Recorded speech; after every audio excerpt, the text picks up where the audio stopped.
Hey, what's up guys? So today we're doing just nutrition basics on setting up your first diet and the approach to take. And I think the best approach is first off looking at what you're currently doing and monitor that. For the most part, people usually have 1 or 2 meals that are always the same every day. So that is some consistency that you have. I would write it all out for a couple days and go off that of what you're, you could use like MyFitnessPal and to see what your calorie intake is, see how much protein you're actually getting in, and that might give you a good idea to actually have a start. Maybe you already have a consistent eating pattern, and off that you will know what's maintaining your weight or your current look. For a lot of people, they might not have that at all. I have people come to me that have many variables and no organization to their eating, so you're really kind of starting from scratch almost.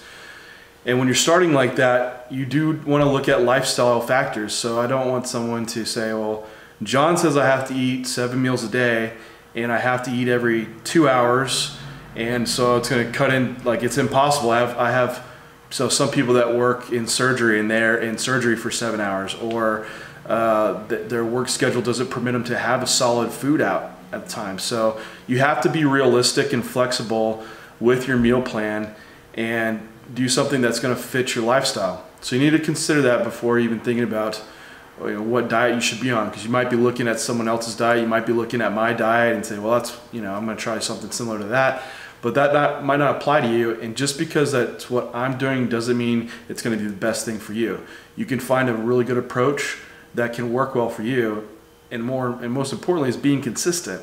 You want something you can nail every single day and not have deviations. If you at the end of the week you're like, I missed this meal, I had a sub it for this meal, and there's no consistency, you won't really have a true measure of what your progress is based on the plan that you made.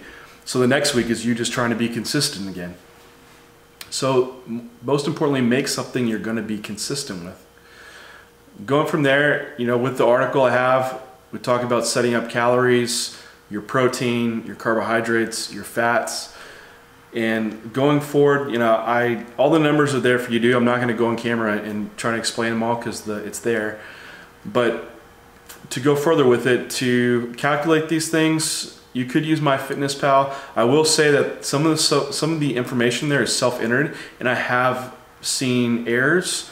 I think the USDA food database has a lot more less error to it, and is more precise. So I think that would be a good tool to use to set up your initial diet. Once you have these things set, what's your calories and your protein, you don't need to be tracking every day if you're eating the same thing. It's just a one-time thing that you have to set up. So I think those would be really good resources to use for initially setting up the diet plan. Moving forward from there, with food sources that you're picking, it goes back to being consistent. So pick food sources that you can actually stick to. If some of those are going to have to be doing shakes, you can. If you have that busy work schedule, shakes can come really handy. Get a protein powder, get some type of carbohydrate powder. It could even be just ground up oats. You could even do like olive oil. And that's an easy shake that has all 3 macronutrients in it that can be adjusted for any type of macronutrient distribution ratio. So that's what I want to say is primarily make something that you can do and that's consistent for you and that you like. You have to have something you like. It all goes back to consistency. I'm really drilling this in, consistency. So if you don't like your foods, you can't be consistent with them. And it's okay to be changing them out too along the way as you need. But again, be consistent. So guys, I'd love to hear what your first diet was that you tried, and if it was crazy, if you had a failure. So you can leave it down here in the comments below, and I'll talk to you guys next time.